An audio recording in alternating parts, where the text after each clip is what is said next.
Shalom Bapak Ibu Saudara yang dikasihi Tuhan. Seri pengajaran hari ini berjudul Salah Tujuan. Dalam Yohanes 3 ayat 16-17 dikatakan, karena begitu besar kasih Allah akan dunia ini, sehingga Ia telah mengaruniakan anaknya yang tunggal, supaya setiap orang yang percaya kepadanya tidak binasa, melainkan beroleh hidup yang kekal. Sebab Allah mengutus anaknya ke dalam dunia bukan untuk menghakimi dunia, melainkan untuk menyelamatkannya oleh Dia. Saya percaya ayat-ayat ini sangat kita kenal, apalagi dalam suasana Natal. Ayat-ayat ini sering dipakai sebagai rujukan untuk menunjukkan betapa besarnya kasih Allah pada manusia. Namun, walaupun kita sering mendengar, bahkan banyak yang hafal ayat-ayat ini, banyak juga yang kurang memperhatikan tujuan kedatangan Yesus ke dalam dunia ini. Kalau dikatakan supaya setiap orang yang percaya kepadanya tidak binasa, melainkan beroleh hidup yang kekal. Itu artinya tujuan Bapa mengutus Yesus adalah untuk menyelamatkan manusia, bukan untuk tujuan yang lain. Lebih jelas lagi ketika maksud Bapa itu ditegaskan kembali dalam ayat 17. Sebab Allah mengutus anaknya ke dalam dunia bukan untuk menghakimi dunia, melainkan untuk menyelamatkannya oleh Dia. Jadi saudara, tujuan kedatangan Yesus ke dalam dunia hanya satu, yaitu menyelamatkan manusia berdosa. Tidak ada tujuan yang lain. Ini hal yang sangat penting untuk dimengerti. Sebab faktanya banyak kita datang kepada Yesus bukan mencari keselamatan, tapi mencari segala sesuatu yang dibutuhkan untuk bisa hidup nyaman di dunia ini. Rata-rata orang yang tidak memiliki pergumulan atau masalah dalam hidupnya, di mana semuanya aman, nyaman, kalau mencari Tuhan, kalau ke gereja, hanya sekedar liturgi, hanya untuk memenuhi kewajiban sebagai orang beragama, hanya sekedar rutinitas, dan bukan untuk mencari keselamatan jiwanya. Itu kalau mau jujur, renungkan. Sedangkan yang memiliki beban dan pergumulan datang ke gereja mencari Tuhan juga bukan supaya beroleh keselamatan, tetapi supaya masalah dan pergumulannya bisa cepat selesai, pekerjaannya bisa diberkati, bisa dapat jodoh atau keturunan, studinya berhasil, pokoknya untuk hal-hal dunia, bukan untuk mencari keselamatan jiwanya.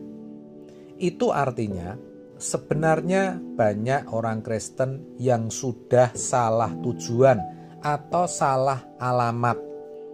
Ibarat jual beli, yang Tuhan Yesus jual itu keselamatan jiwa. Sedangkan banyak orang datang mau membeli kebutuhan pemenuhan jasmani. Coba renungkan, bukankah itu salah alamat?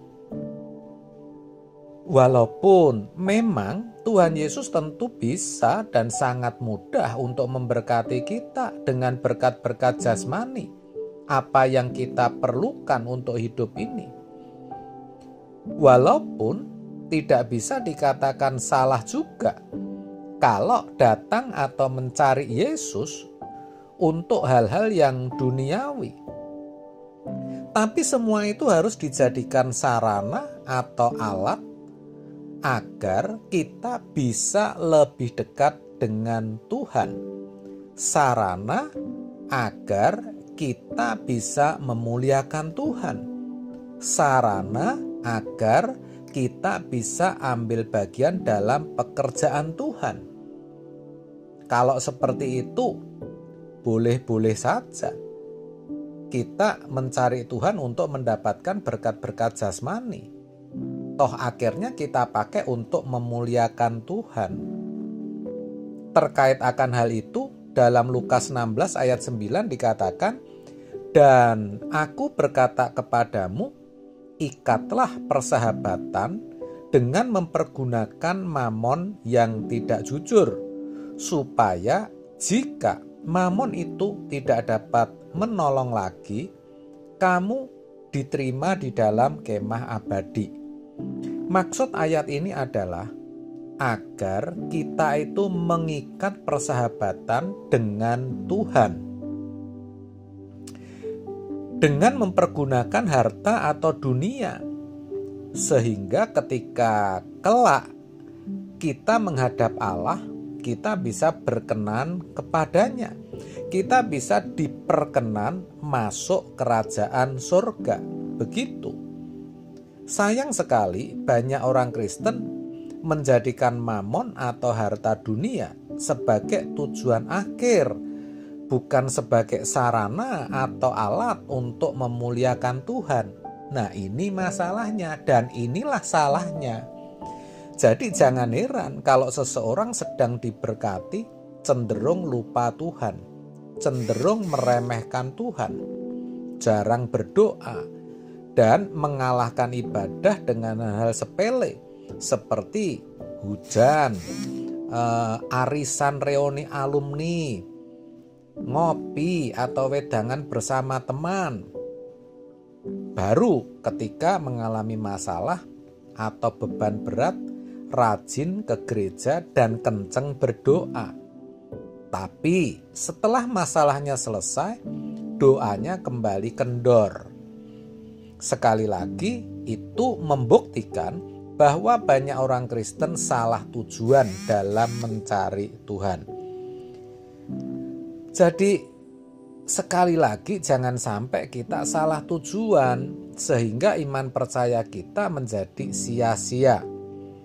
Kalau kita merasa orang Kristen mengaku sudah menerima Yesus sebagai Tuhan dan Juru Selamat, ya mari kita kerjakan keselamatan yang sudah disediakan Tuhan itu dengan takut dan gentar seperti yang dituliskan dalam Filipi 2 ayat 12. Percayalah kalau tujuan kita dalam mencari Tuhan Yesus benar, kita kelak pasti diterima di kemah abadi. Jadi jangan sampai salah tujuan. Kiranya kebenaran ini boleh mencerai pikiran kita. Amin. Tuhan Yesus memberkati.